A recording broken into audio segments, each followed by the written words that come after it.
to the side because it's taller than me. It overpowers me. How's everybody doing? I'm glad this is carpeted because I'm not wearing shoes, so I'm kind of taking my life in my hands here. So I'm just going to jump right into my story, just jump right in there, so everybody join me. I was at a party the other night, and I was talking to this German lady, and she was kind of stiff and awkward, and that's not funny because German people are stiff and awkward, right? So the hostess pulled me aside, and she goes, "Are you okay?" And I went, "I'm fine." And she was like, "The conversation looks a little weird," and I'm like, "No, I'm fine." And she takes my hand and she looks right into my eyes and she goes, "Well, don't worry about Helen, she has problems. Her father was Hitler's best friend." I know, it's alright, it's funny. I mean, it's not funny, but it's actually really funny.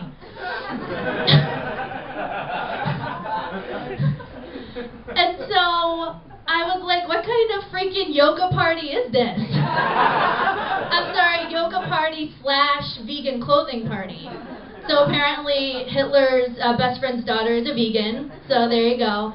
And then I looked at the hostess and I went, who else is invited to this party? Lucifer, maybe?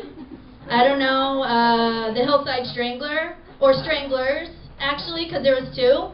And I figured since they were from Glendale, maybe they would go to a yoga party in Burbank.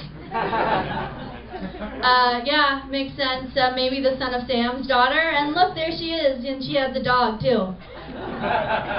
So, to make this a little bit less awkward, I'm Jewish, so that's great.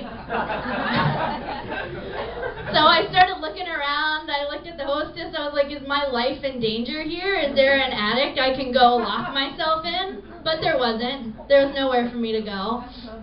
And I'm going to use a word now that you maybe have not heard before, but I'm going to use it. I was looking particularly Jewy that day.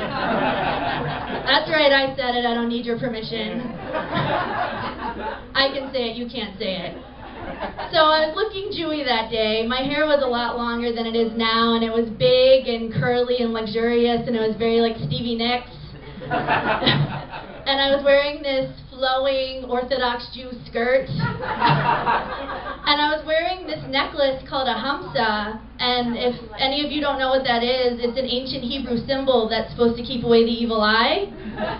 I know, ironic, right? Little did I know I was walking around with a big target on my chest the whole night. So after I got over the shock of hearing all that, I kind of thought about it, and I was like, what kind of relationship did Hitler and this guy, I'm going to call him Steve, because I don't know his name, what kind of relationship did Hitler and Steve have? So I figured they either had a bromance, a la Paul Rudd and Jason Segel, where obviously Paul Rudd is Hitler, in my mind.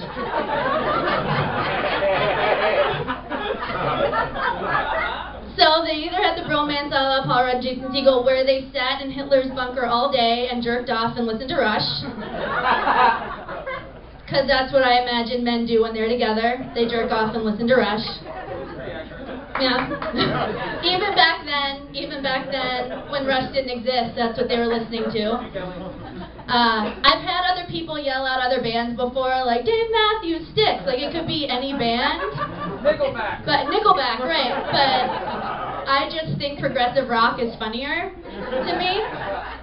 So it was either the bromance or Hitler and Steve had the greatest untold gay love affair of our time, complete with like little life-size Liza Minnelli dolls and track lighting on Hitler's art.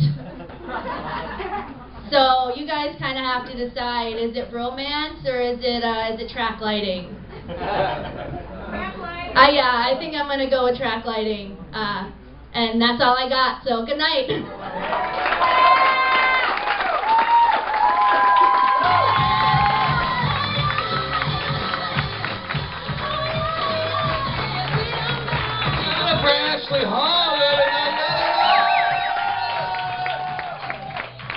Put your hands together, this next comedian, Hector Garibaldi.